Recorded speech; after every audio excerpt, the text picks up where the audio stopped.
Hello, I'm Annika Spalding and I'm an author, writing coach, creative mentor, workshop facilitator and cake enthusiast. I was speaking to a friend recently and the conversation has prompted this video because it is really interesting. And she was telling me about how she wanted this year to be different and how she had made all these plans and she'd not done anything with it, and she just was tired of being stagnant. And then she started talking, I need to do this, I need to do this. And it made me think about self-awareness and how much we self-sabotage. We can have an amazing goal.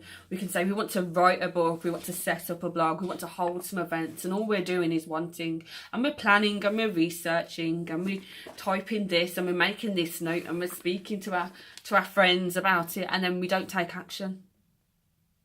And that time just passes. And then we wonder why, then we start saying, oh, I should be doing this, I should be doing that. I get too easily distracted. I keep saying yes to everybody else.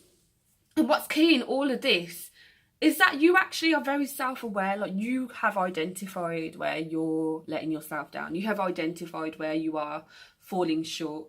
You're self-sabotaging because you know this about yourself. You know that you will get easily distracted. You know that you keep saying yes to things that you don't want to do. You already know that. You're very self-aware. You're very in tune with what it is that you do and don't want to do. What's difficult for you is to break the habit of being the people pleaser. What's difficult for you is to actually take action. So you're self-sabotaging. You are allowing yourself to be distracted. You are saying yes to stuff and feeling resentful because you don't really want to be doing that. You know that that's time you should invest in yourself. You're telling yourself that your environment needs to be perfect before you start. You're making up all these excuses and all these reasons as to why you can't get started now.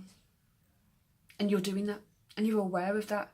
But if you really want to make the change, you have to do something different. You have to break the cycle. You have to change the habit. And a lot of this is around realising that actually you're a very powerful being. You are powerful.